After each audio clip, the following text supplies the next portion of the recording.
avec Lynn Rifaille. Bonjour Lynn. Bonjour Pauline.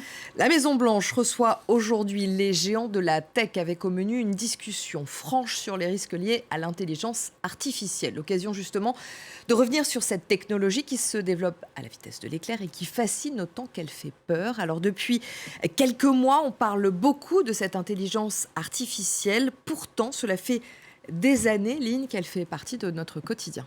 C'est vrai que si on regarde autour de nous, on peut trouver l'intelligence artificielle dans de nombreux objets du quotidien. D'abord évidemment sur nos téléphones portables, nos smartphones, avec les assistants virtuels comme Siri sur iPhone ou l'assistant Google sur les téléphones Android, mais aussi dans nos maisons, sur certains appareils électroménagers. Alors l'intelligence artificielle, on la trouve également sur les réseaux sociaux à travers les algorithmes de recommandation de contenu. Enfin, dans le monde de l'entreprise, on peut trouver des logiciels qui utilisent l'intelligence artificielle comme les logiciels de recrutement. Mais la manière d'appréhender l'intelligence artificielle dans le débat public a été complètement bouleversée ces derniers mois avec la sortie, vous allez le voir, en juillet 2022 de la plateforme Midjourney et surtout depuis la sortie en novembre du robot conversationnel ChatGPT, un robot qui s'exprime quasiment comme un humain et qui est développé par la start-up OpenAI, comme intelligence artificielle en anglais, fondée fin 2015 et largement financée par Microsoft. Et vous parlez justement de ChatGPT. Tout s'est accéléré avec l'arrivée à l'automne de ce programme. Alors oui, car on est désormais confronté à ce qu'on appelle l'intelligence artificielle générative, c'est-à-dire une intelligence artificielle qui utilise des contenus existants pour apprendre et générer de nouveaux contenus. Elle peut notamment générer des textes, des sons, des images de manière illimitée en réponse à une demande. Et cette intelligence artificielle, elle suscite beaucoup d'intérêt et de curiosité, comme en témoigne le bond spectaculaire du nombre d'utilisateurs, déjà supérieur à 100 millions en janvier.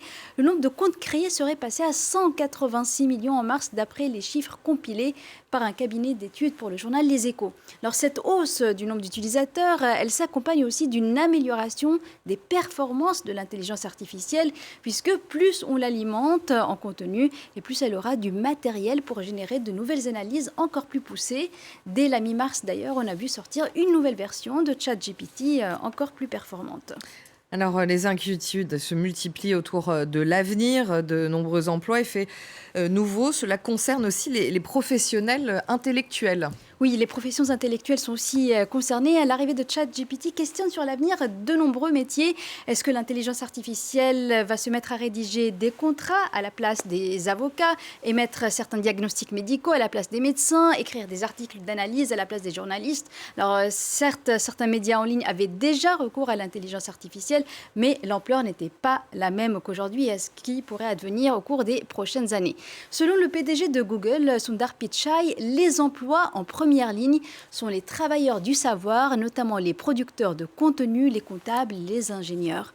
Alors, est-ce que l'arrivée de l'IA, l'intelligence artificielle générative, va détruire des emplois? Selon une étude de la banque américaine Goldman Sachs, près de 300 millions d'emplois à temps plein pourraient être automatisés au cours des prochaines années et un quart du travail actuel pourrait être remplacé. Dans ce contexte, certaines entreprises prennent le devant. C'est le cas du géant américain de l'informatique IBM. Lundi, son patron a déclaré envisager de réduire fortement le personnel administratif, une baisse estimée à 30% d'ici 5 ans. Et voilà, c'est en train de se retourner contre l'être humain. Les craintes concernent aussi les dérives potentielles de l'intelligence artificielle. Et c'est justement l'un des fondateurs, l'un des créateurs de l'intelligence artificielle qui tire la sonnette d'alarme. Dans une interview au New York Times, Geoffrey Hinton, qui vient de démissionner de Google, met en garde contre les dangers de l'intelligence artificielle en évoquant, je cite, « de profonds risques pour la société et l'humanité ». Selon lui, il est difficile de voir comment éviter que les mauvais acteurs l'utilisent pour de mauvaises choses. C'est d'ailleurs dans ce contexte que les autorités américaines, mais aussi européennes, souhaitent mieux encadrer l'utilisation de cette technologie. Les dirigeants des plus grandes entreprises de la tech sont attendus à la Maison-Blanche. On voit certains d'entre eux ici. Parmi eux, il y a Sam Altman, le patron d'OpenAI, l'entreprise qui développe ChatGPT, mais aussi Satya Nadella, le PDG de Microsoft.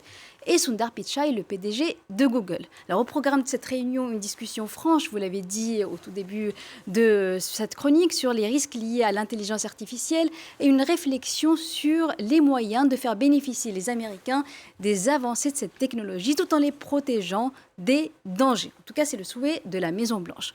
Enfin, côté européen, la Commission européenne espère montrer la voie avec un nouveau règlement qui lui est propre, comme elle l'avait déjà fait avec le RGPD, le règlement général sur la protection des données personnelles. Merci Lynn pour cette chronique. On en sait plus maintenant sur l'intelligence artificielle, ce qui n'est pas forcément rassurant. Merci beaucoup. Restez avec nous. On se retrouve dans quelques minutes pour une nouvelle demi-heure d'information dans Paris Direct.